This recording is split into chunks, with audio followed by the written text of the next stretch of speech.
কবির ভাইয়ের গুগলে চাকরি হয়েছে, এমন ছেলে কেউ হাতছাড়া করে? রাশেদের সাথে আমার এখনো ডিভোর্সই হলো না, কবিরকে বিয়ে করি কিভাবে? তুই যে কোনো ভাবে হোক এই পাগলটাকে বাসা থেকে বিদায় কর। আমি এত ভালো একটা ছেলে হাতছাড়া করতে চাই না। কবির ভাই কিন্তু তোর সম্পর্কে সব জেনে তোকে বিয়ে করতে চাইছে, তুই যেভাবে হোক এই পাগলকে বিদায় কর। এত অপমানের পরও একটা মানুষ কিভাবে পড়ে থাকে? ভাইয়া, এর জন্য কিছু কম দামি শার্ট প্যান্ট দেখান তো।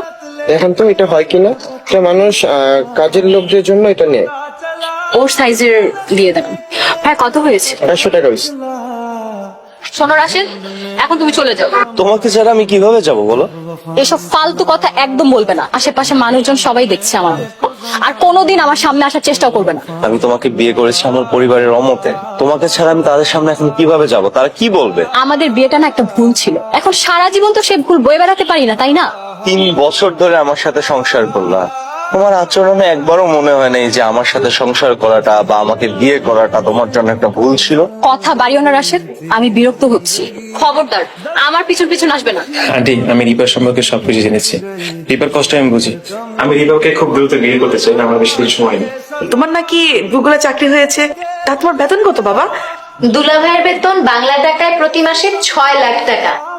এত বেতন কিভাবে হয়? গুগলে চাকরি করা একটা পিওনের বেতন মাসে 2-3 লাখ টাকা করে পড়ে। ওসব তুমি বুঝবে না বাবা, দুলা ভাই অনেক বড় চাকরি করে। উনির বিয়ের আগেই দুলা ভাই? আপনারা রাজি থাকলে আমার মা বাবাকে আসতে বলবো। আমরা সবাই রাজি। তোমাদের পরিবারে কে কে আছে? বাবা মা ভাই বোন এই আর কি। আমার মা বাবা আসতে পারলে সবকিছু জানতে পারবো। তারা কখন আসবে বাবা? চলে আসবে কিছুক্ষণের মধ্যে। রিপা যে কিছু বলছে না। আমি রাজি। রাসেল, কি হয়েছে? তুমি মাসে ধরো। ও আমার আপুর জীবনটা নষ্ট করছে। এই লোকটা একসময় তোমার দুলাভাই ছিল। তোর বাবা কখন আসবে? এই তো এখনই চলে আসবে। এই তো মনে হয় আমার মা বাবা বড় ভাই চলে আসছে। ইনি হচ্ছে আমার মা বাবা, বড় ভাই, সবকিছু। এইসব তুমি কি বলছো?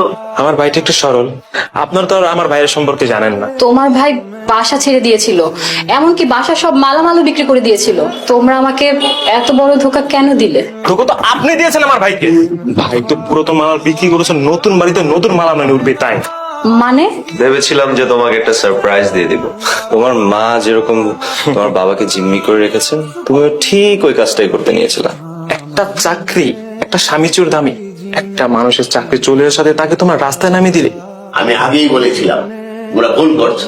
রাশেদের সাথে বিয়ে হওয়ার সময় তো তুমি এই কথা বলেছিলে। রাশেদের মঙ্গলের জন্যই বলেছিলাম। আমি আমার মা বোনের কান পড়ে তোমাকে ছেড়ে চলে এসেছিলাম, তুমি আমাকে ক্ষমা করে দাও প্লিজ। তোমাকে ক্ষমা করলে রাশেদ মস্ত বড় ভুল করবে। আচ্ছা কবির, আপু আর ভাইয়ের তো সবকিছু ঠিক হয়ে যাবে তাই না? আমাকে আপনার কেমন লাগে? আমার তো আপনাকে খুব ভালো লাগে।